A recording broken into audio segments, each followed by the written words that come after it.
Bonjour à toutes et à tous, j'espère que vous êtes toutes et tous très très bien. On se retrouve aujourd'hui donc pour la suite de ce Tour de Provence qui vous a plutôt plu, hein. Je m'attendais pas à autant de retours justement pour mon retour entre guillemets. Donc ça m'a fait assez plaisir et ça m'a plutôt plu. Donc voilà, content que cette petite série vous plaise. On va donc continuer aujourd'hui avec trois étapes: Pernes-les-Fontaines, Montagne de Lure, Fayence-Marseille et Marseille. Alors en fait, je fais pas les mouvements que vous voyez sur la vidéo, c'est pour ça que je suis un peu déconcerté, parce qu'en fait j'ai oublié de brancher le micro, il faut le dire, j'ai oublié de brancher le micro, et là au moment où je finis le tournage, je regarde, en fait le micro est pas branché, donc bon, voilà, je fais tout en doublage, donc entre guillemets, j'espère que ça sera pas trop dérangeant, voilà. Donc aujourd'hui du coup on va faire Pernes-les-Fontaines, Montagne de Lure, Fayence-Marseille et l'étape de Marseille, que vous allez voir, voilà l'étape de Marseille. Donc un beau programme avec notamment l'entrée dans la montagne. On aura une étape de plaine aussi pour les sprinteurs, la seule étape de plaine, et l'étape à Marseille, donc étape de 23 km. J'espère que celle-là elle va être intéressante parce que vraiment au début je voulais pas la mettre. Et finalement, on va la mettre et j'espère que 23 km, une étape comme ça, vallonnée, accidentée, ça peut être extrêmement intéressant. Mais voilà, on va commencer d'abord avec la montagne de Lure, une étape montagneuse, donc qui est limite plus dure que le plateau de Cossol. Donc il faudra faire très attention aux attaques. On a un Romain Bardet en excellente forme. Alors Oliver Nason qui a le maillot à poids, je pense qu'on va l'envoyer dans l'échappée. Je pense qu'on va envoyer Oliver Nason dans l'échappée. Il est en bonne forme en plus, sachant qu'après c'est Marseille. L'étape de Marseille a accidenté, il n'y a rien à faire puisqu'il n'y a pas de points à prendre. Et ensuite on a le chrono à Nice. Donc on va envoyer Oliver Nason dans l'échappée, je pense que c'est la meilleure option pour aujourd'hui. Et évidemment, on va bien faire attention à Romain Bardet derrière. Et allez, on est dans le col de Mur, donc première difficulté de la journée. On est 9 dans l'échappée, comme vous pouvez le voir. Normalement, je vais bientôt. Voilà. On a Nils Pouliot, Danielos, Oliver Nassen, Georges Bennett, Lars Sittingback, Anthony Turgis, Rein Taramae, Joey Roskopf et Lilian Calmejane. Allez, on lance. Regardez, on est un peu limite parce que voilà, l'échappée a été. Il y a une grosse bataille pour prendre l'échappée. On est sur un col pas extrêmement portillon, 11 km 500 à 3,9%. Et justement, ça use. Et donc, l'énergie est limite. Je suis pas sûr qu'on va arriver jusqu'au Grand Prix Montagne. Non, on va pas arriver. On va pas y arriver. On va ne prendre aucun point, ne va prendre aucun point, et c'est Lars Sittingback qui passe en tête devant Nils Pouliot. Allez, on est à la côte d'Opedette, c'est Lars Sittingback qui lance. On va tenter de garder les roues avec Oliver Nason, et 11 c'était Danielos, désolé, ma vue me fait défaut. C'est Danielos qui avait lancé. Allez, il y a 2 points à prendre, espérons qu'on puisse en prendre un, puisque là c'est un trio qui va se disputer les points. Allez, on va prendre les 2 points, et non, là, on se fait voler les 2 points par 6 Benoît. Bon, on en prend un. Au moins on sait que cette échappée n'aura pas servi à rien puisqu'on repartira avec au moins un point. Allez, on est à la côte de Saint-Martin-les-Eaux, 2 km 700 à 4,8%. Il y a un seul point à prendre. Essayons de le prendre celui-ci et de pas le louper justement. Allez, c'est Tichbenout sur la gauche. Tichbenout qui va encore prendre le point. Et on passe deuxième. Oh là, c'est dommage. On est dans le col de la mort d'Humbert. Ça lance déjà. Encore 2 points à prendre. C'est principalement des cols de 3ème catégorie. Et regardez, c'est limite et je tombe même en défaillance. Et on va passer loin derrière. C'est Danielos qui prend les points devant Langeveld. Nous sommes dans un Côte des Mours, c'est la dernière difficulté de la journée. Si on prend pas en compte la montagne de Lure, bien évidemment, dernière difficulté, on peut prendre des points avec Nassen puisqu'on n'ira pas gagner au sommet de la montagne de Lure. Allez, on va lancer. Espérons prendre au moins un petit point parce qu'on en a pris un seul aujourd'hui. Allez, c'est Tichbenout qui lance devant nous. On n'est pas si mal que ça niveau barre bleue. Je pense que ça va tenir. Allez, on fait le gros effort et on va passer en tête. Oh là là, Binout qui passe devant nous. Bon, on repartira de cette échappée avec 2 points et des kilomètres à la combativité. Donc faut relativiser, même si clairement ça aurait pu être beaucoup mieux. Allez, du coup, à l'arrière, Romain Bardet est bon, regardez, niveau barre bleue ça passe, donc on va passer sur lui et on va se concentrer maintenant sur la fin d'étape. On est dans la montagne de Lure avec Romain Bardet, il reste 11 km et regardez, on a fait à peine 5 km, 4 km d'ascension. On est déjà quasiment à la rue, on est obligé de prendre notre gel bleu. Donc je sais pas si c'est nous qui sommes vraiment mauvais avec Bardet ou je sais pas si l'ensemble du peloton est dans notre situation. J'espère que c'est la deuxième possibilité parce que sinon ça me fait très peur pour le reste de l'ascension. Surtout comme on le voit sur le profil. Là ça va être un peu plus calme mais la fin de l'ascension est vraiment costote. Il me semble qu'on dit costote, est vraiment costaud. Donc voilà, à l'avant on a Valgren, comme vous le voyez, Binout qui sont encore à l'avant. Je vais demander à Galopin de me protéger. Et où est-ce qu'il est, Tony Galopin? Je le vois pas, il doit être juste là. Il y a un maillot AG2R, j'espère que c'est lui. Tony, oui c'est Tony. C'est Tony Galopin, donc allez, c'est parti, il reste 10 km dans cette montagne de Lure, on s'est un peu distancé. Oh là là là là, va falloir faire le trou, va falloir refaire le trou, désolé Tony, mais je t'attends pas. Il y a la tour, donc on garde quand même un coéquipier, il est juste là, le maillot AG2R. Et allez, du coup, on est sorti dans ce groupe avec Bardet. Et j'espère que ces efforts ne me coûteront pas tout simplement pas la victoire d'étape, mais bon, le fait de ne pas perdre de temps. Puisque j'en ai bien peur. Là, regardez, 9 km encore et cette barre bleue est misérable tout simplement. Il y a des favoris qui lâchent quand même, hein. Dan Martin notamment, on a 80 montagnes et Dan Martin lâche maintenant alors qu'il a 81. C'est pas si mauvais que ça. Galopin c'est mort, je vais lui donner le gel rouge, la tour, je vais lui demander de m'attendre. Il va pouvoir récupérer entre temps. Et on est parti donc pour la fin de l'ascension, hein. Et allez, on est dans la fin d'étape, c'est Vincenzo Nibali qui attaque à l'avant, on n'a plus que Valgren et Binout, ça va être très compliqué pour eux d'aller chercher la victoire puisqu'ils ont 30 secondes à 3 km de l'arrivée, autant dire que c'est fini, hein. Autant dire que c'est fini. En tout cas, l'attaque de Nibali est la première vraie attaque, donc c'est pour ça que je vous reprends qu'à 3 km de l'arrivée. Les Ineos qui tentent de suivre, on a encore Kwiatkowski qui reste avec nous, mais Bernal et Thomas y vont. Alejandro Valverde, lui, également il y va. Et il est assez fort, Alejandro Valverde, incroyable. Incroyable qu'il tienne comme ça. Avec Bardet, on va faire du mieux qu'on peut, hein, jusqu'au sommet évidemment. On a Jakob Fuglsang qui est juste devant nous. On est accompagné c'est un bien grand mot, mais on est avec Kwiatkowski. Valgren qui tient encore. Mais ça, il va pas tarder à... Voilà, il explose et il se fait rattraper donc par Valverde et Nibali. Et Geraint Thomas derrière qui va tenter de faire la poursuite, mais Geraint Thomas qui s'est fait distancer.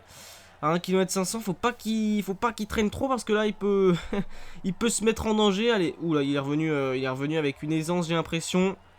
Geraint Thomas qui est revenu sur le groupe de tête et qui distance le groupe de tête. Alejandro Valverde, Nibali et Valgren, même si Valgren c'est plus secondaire, qui se font distancer. Et Geraint Thomas qui se dirige à 900 mètres de l'arrivée vers la victoire à l'étape. Sur cette 3e étape de ce Tour de la Provence. Il va venir chercher la victoire à la montagne de Lure, semblerait-il. En tout cas, nous, on va passer sous la flamme rouge et je sais pas quoi conclure de cette étape. Est-ce que c'est une bonne perf avec Bardet? Est-ce que c'est une mauvaise perf, pardon, justement? On verra ça au classement, soit avec les écarts qui seront faits. Mais en tout cas, Geraint Thomas vient chercher la victoire et prend par le même coup le maillot rouge. Donc, derrière, à 56 secondes, à presque 1 minute, Nibali et Valverde vont franchir la ligne. Et les dégâts seront colossaux aujourd'hui. On peut dire que Thomas a presque déjà assuré son billet pour le podium final. Et même la première marche du podium final. Jakob Fuglsang qui va en finir juste derrière.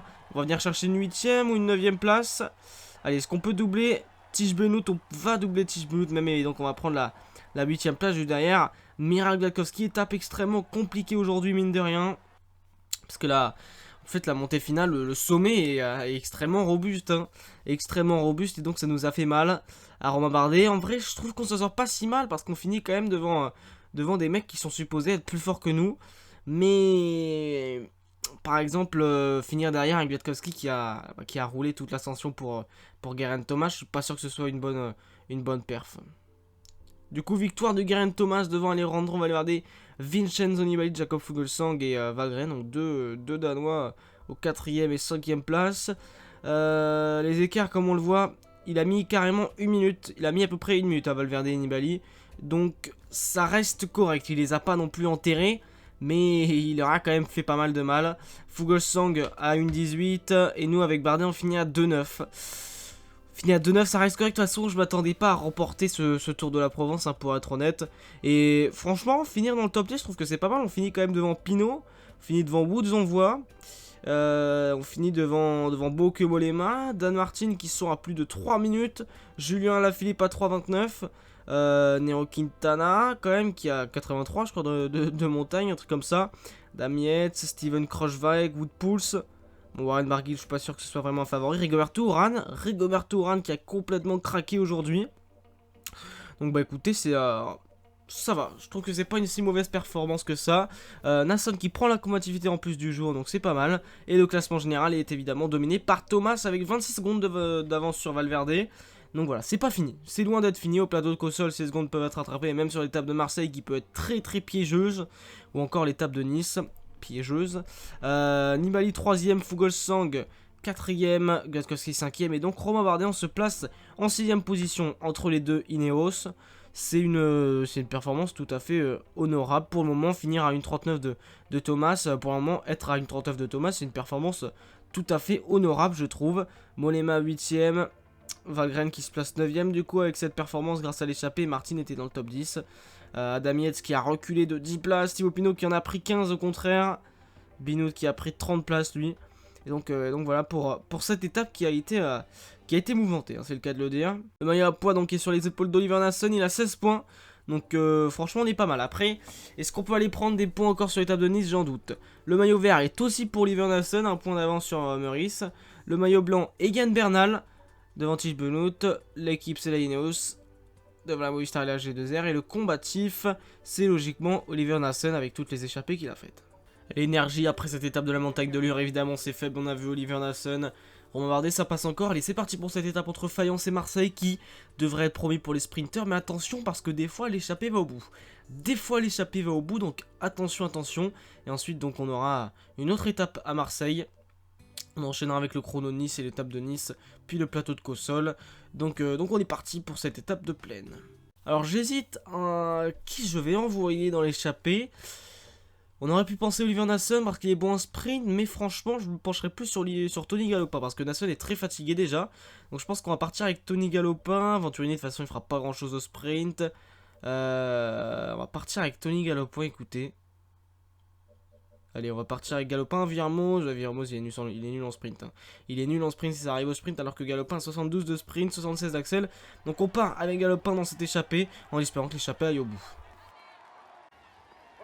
Allez, on arrive au sprint intermédiaire avec Clément Venturini. À l'avant, on a Steve Cummings, Nils Politz, Jasper Stuyven, Marcus Burgard, Tony Galopin et Tom Skujns qui est un peu distancé. Allez, on lance ce sprint avec Clément Venturini derrière. On a Dylan Groenewegen, on a également Caleb Ewan. Est-ce qu'on peut faire un bon résultat, un petit top 3? Un petit top 3 sur ce sprint intermédiaire et ce sera un top 5. Écoutez, c'est pas si dégueu que ça. Ça aurait pu être pire, franchement, avec Clément Venturini. Si on fait un top 5 à l'arrivée de l'étape, moi je suis content, hein, je suis clairement content. Et du coup, on va l'échapper. 5 coureurs, Skujns qui s'est fait un peu distancer au sprint puisqu'il l'a pas joué. On est dans le col de la Ginesse, comme vous voyez. Pollitt et Stuyven nous ont légèrement distancé. Burgard et Cummings. Skujns qui est plus là, hein, qui a été distancé depuis longtemps justement à cause de ce sprint. Pollitt et Stuyven qui ont attaqué dans la petite, dans le début de ce col de la Ginesse. Et donc qui nous ont distancé. Et derrière, avec Tony Galopin, l'objectif, ça va être justement de rester dans ce groupe calé, puisque l'objectif, c'est pas de partir. Il faut qu'on reste avec quelqu'un. En tout cas, pour Cummings, c'est fini. Je pense que Stuyven, voilà. Stuyven craque au moment où je le dis. Est-ce que Pollitt va s'accrocher? En tout cas, Burgard et Pollitt sont encore là. On va passer au sommet, comme j'ai dit. L'objectif, c'est pas de distancer nos compagnons d'échappée. Allez, on fait un peu le forcing pour distancer l'un d'eux, mais essayons de garder l'autre. Allez, c'est fini pour Burgard. On va attendre Nils Pollitt évidemment qui est juste derrière nous. C'est parti pour la descente. Faut quand même pas oublier qu'il y a un peloton qui est vraiment pas loin du tout, à peine 40 secondes. Alors on distance un peu Pollitt, c'est pas l'objectif. Allez, essaye d'accrocher ma roue. Je vais juste voir, il a combien en sprint Nils Pollitt? Nils Pollitt, il a... Ouais, il est nul en sprint. Hein. Normalement avec Tony Galopin, on le fume. Espérons, puisqu'on a 72 de sprint. Donc allez, c'est parti. Autant l'attendre, comme ça il roule un peu dans la plaine avec nous. Et on est bon pour le sprint final. On arrive au bas de la descente, il reste 7 km. On va rentrer dans Marseille. Nils Pollitt qui est avec nous. C'est parti. Alors qu'est-ce que je regarde là? Marcus Burgard en effet, où il a note de sprint. Donc limite on pourrait l'attendre, mais de toute façon ça sert à rien puisqu'on est déjà avec Nils Pollitt. Le peloton est à 29 secondes. Il va falloir rouler très très fort, 29 secondes. Avec 6 km encore. Sachant qu'on est fatigué avec Galopin, la barre bleue est pas énorme. Ça va être très très limite, ça va se jouer à des détails. Nils Pollitt qui est fatigué. J'ai l'impression qu'il va quand même rouler, mais il m'a l'air très très très fatigué, Nils Pollitt. Derrière le peloton qui roule très très fort. Burgard qui tente aussi de faire l'effort pour revenir, mais il n'y parviendra pas. Allez, Nils Pollitt qui prend le relais, ça c'est bon. Ça c'est très très bon pour nous. J'ai peur que la barre bleue, pendant le sprint ou même avant, rapetisse très très fortement. Allez, 22 secondes, ça va se jouer vraiment à rien. Ça va se jouer vraiment à rien. De toute façon, je pense que je vais rester sur Galopin. Hein. Ça sert à rien de passer sur Venturini parce que là, Ah là là, 2 km 800, à peine une quinzaine de secondes. Ça va se jouer à rien comme j'ai dit, mais de toute façon, si on roule à fond, on pourra pas faire le sprint, donc c'est un dilemme. C'est un dilemme. Et là, les 2 km, le peloton est juste là. On va faire une petite attaque pour distancer Nispolid brièvement, mais bon, le peloton est juste là, 9 secondes. On se fait engloutir sous la flamme rouge. Allez, on lance le sprint, on va demander à nos coéquipiers. Oula, ouf. Il y a juste Bardet, Latour et Venturini qui distancent. Bah super, ça j'avais pas vu. On va donner le gel bleu on va donner le gel bleu aux coureurs qui en ont besoin. Et bon, de toute façon, ça va pas changer grand chose. Et allez, on va se faire attraper sous la flamme rouge. Ça lance le sprint évidemment. Groenewegen, Van Aert, Boassonagen, Sagan. Sagan qui est en tête. On a Viviani aussi pour la Deceuninck, ça fait bizarre. Et c'est Sagan, non c'est Viviani. Viviani qui va venir s'imposer ici à Marseille devant Sagan et André Greipel. Qu'est-ce qu'il fait là, Papy Greipel? Bon bah voilà, petite... C'est pas une déception mais c'est dommage quoi. On avait vraiment possibilité de remporter cette étape avec Tony Galopin. Mais voilà, une seule étape de sprint pardon, de plaine sur ce Tour de la Provence. Et évidemment les sprinters voulaient pas laisser l'opportunité. On va juste revoir rapidement le sprint, donc voilà. Viviani qui s'impose devant Sagan et Greipel qui était à deux doigts de limite jouer la deuxième place. On avait Gun devant Kort Nielsen. Ça peut être qui le courant de la Astana, Kort Nielsen, non? Et donc là c'est Kittel encore, c'est Kittel. Non, Marco Haller, je sais pas. Kuznetsov. Victoire donc de Elia Viviani devant Peter Sagan et André Greipel. Dylan Groenewegen prend la 4ème place. C'est bien Magnus Kort Nielsen donc qui fait 5ème, Christophe 6 et c'est 2 buts sur eux. Pour Katusha qui fait 7ème, très bien. Laporte 8, Alaphilippe 9 et Bauke Mollema 10ème. Dan Martin 11. Et donc voilà. Et puis nous avec Galopin on fait 73ème. Pas de hors délai, même si Grelier finit assez loin. Donc voilà pour cette étape de sprint qui s'est passée tranquillement pour Romain Bardet qui s'est contenté de rester dans le peloton. Je vérifie s'il y a des favoris distancés. Et a priori personne n'est distancé dans les favoris. Comme motif de l'étape c'est Galopin, justifié. Et donc au classement général évidemment, aucun changement. Thomas toujours en tête. Quelques petites places qui bougent, voilà la fin du classement. Nassem toujours à un point. Meurice qui prend le maillot vert. Sûrement grâce à une 15ème place au sprint intermédiaire. Le maillot blanc est pour Egan Bernal toujours. L'équipe Latimineos toujours 3ème la G2R.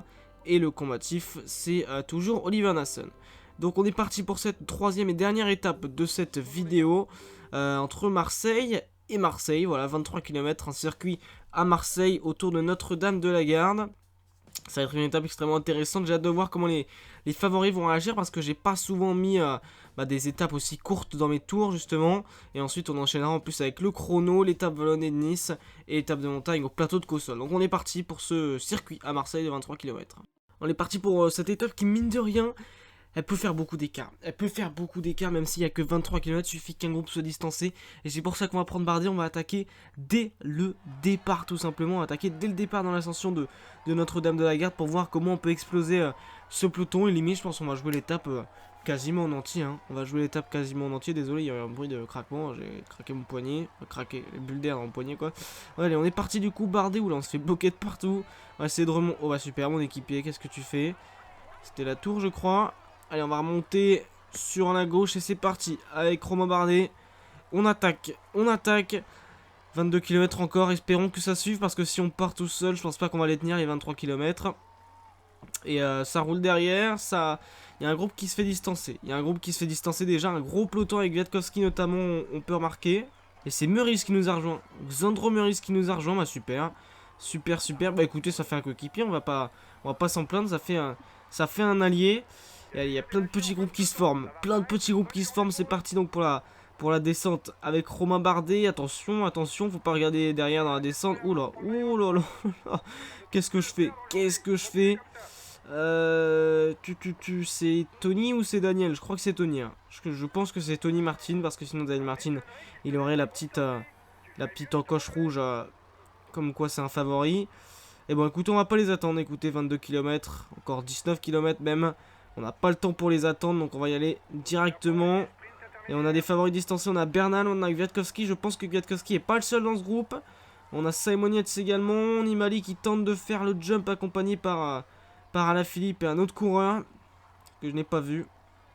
Et allez, on va passer pour la première fois sur la ligne d'arrivée. Il reste encore 2 tours de circuit. Et niveau barre bleue, on se débrouille. On se débrouille, sachant qu'on a le gel en plus. Nassen derrière, on va déjà lui donner le gel bleu, écoutez. Pour qu'il puisse tenir. Et je pense qu'on va... On va pas aller à fond. On va pas aller à fond, on va attendre un petit peu ce groupe. Ça sert à rien de faire le fou. Allez, descente.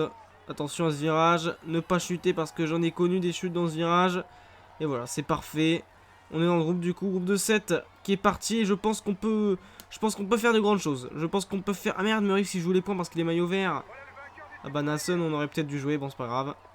C'est pas bien grave. Allez, c'est parti du coup pour la seconde ascension de Notre-Dame de la Garde. Il reste 15 km. 15 km. Est-ce qu'on va replacer une offensive pour distancer nos compagnons d'échappée? Non, je vais demander à Nassen de rouler à fond. Je vais demander à Nassen de rouler à fond. Allez, c'est parti. Passe devant moi. Tony Martin qui roule déjà. Ok, il fait comme il veut. Et allez, Oliver Nassen du coup passe devant moi.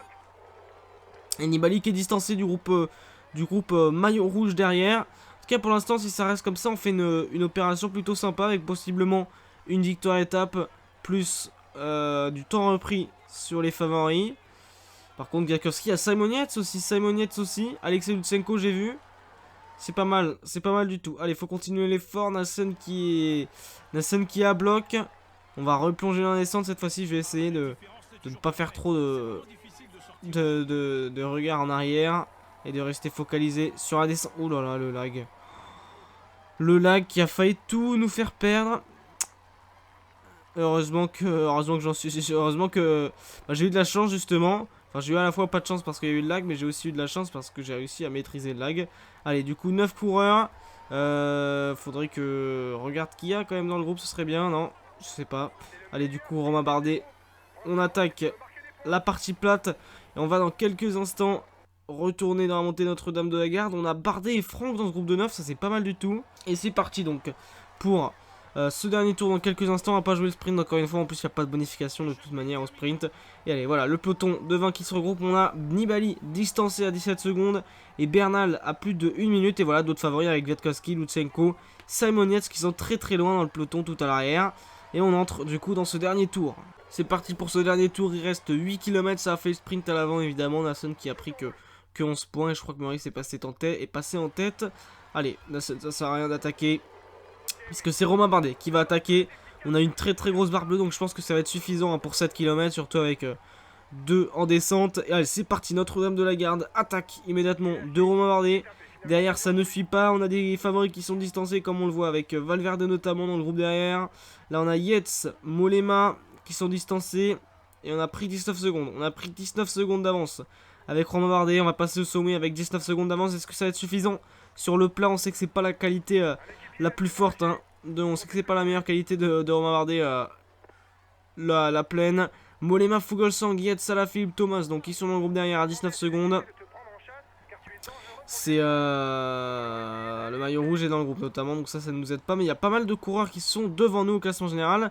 Et qui justement sont distancés eux. Donc ça c'est plutôt une bonne nouvelle. Allez, c'est parti pour la descente. Quand on va arriver au pied, il restera 4 km. Il y aura une petite remontée à Marseille. Il faudra en profiter. Et c'est parti donc pour cette petite période, pour cette petite partie de plaine avant la ligne d'arrivée qui sera jugée donc avec pas mal de virages. Donc va falloir faire attention. Allez, Romain Bardet. On se dirige vers la victoire. Hein. Aujourd'hui vers la victoire d'étape. Ça fait 4 jours qu'on la chasse cette victoire d'étape. Elle arrive enfin aujourd'hui. Il va falloir résister. Puisque Alaphilippe, Thomas, Mollema, Fuglsang, Yates n'ont pas l'air trop d'avoir envie de me la laisser. 19 secondes, l'écart qui rapetisse au fur et à mesure, pardon. Ouais, non, ça va le faire. Hein. Ça va le faire. Ouh, là, il revient à 13 secondes, 12 secondes. Ça commence à se faire de plus en plus pressant. La barre bleue, elle aussi. Rapetisse petit à petit.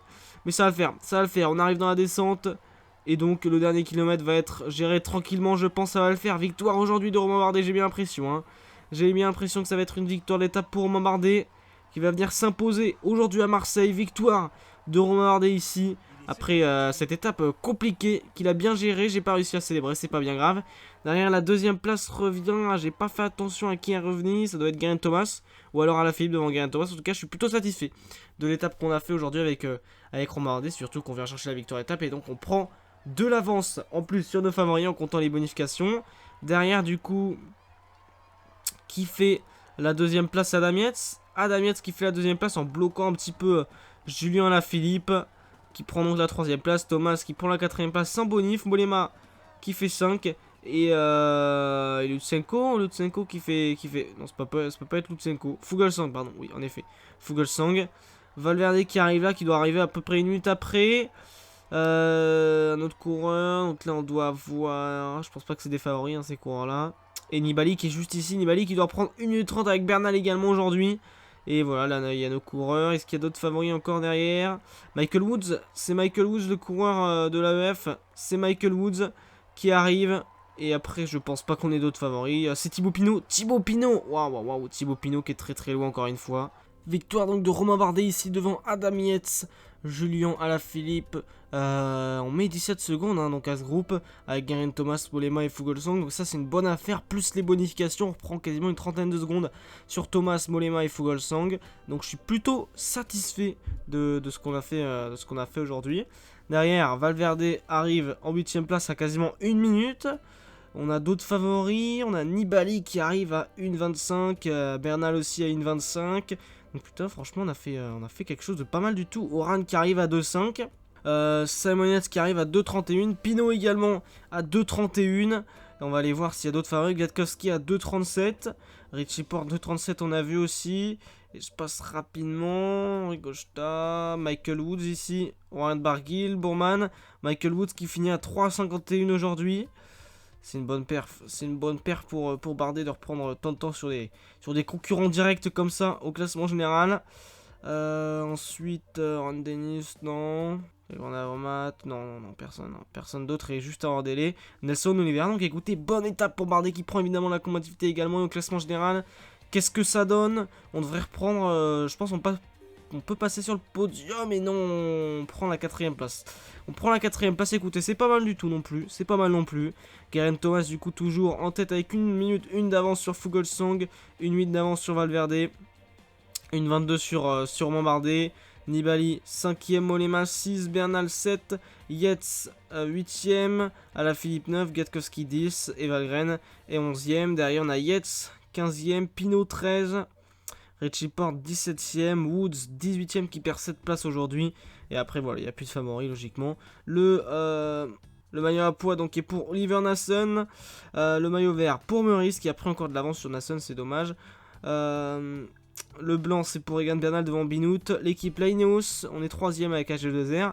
Et le combatif, ça doit rester logiquement Oliver Nassen. Et oui, c'est toujours Oliver Nassen, le combatif de ce Tour de France, de ce Tour de la Provence, pardon. Ah donc voilà pour cette vidéo les amis, j'espère que vous l'avez apprécié, j'espère que le fait que je double un peu ça vous a pas trop dérangé. La prochaine fois Nice le prologue, 7 km, on aura également l'étape vallonnée autour de Nice et l'étape de montagne à Manosque, entre Manosque et le plateau de Cossonne. Donc voilà un beau programme qui nous attend, j'espère que vous serez là pour voir donc la fin de ce Tour de la Provence qui a l'air de vous plaire. En général, donc voilà, j'espère que vous avez apprécié cet épisode. La victoire à Marseille avec Romain Bardet, elle va nous faire beaucoup de bien. N'hésitez pas à liker, à vous abonner, à partager. On se retrouve très bientôt. Salut, ciao. Voilà, hop.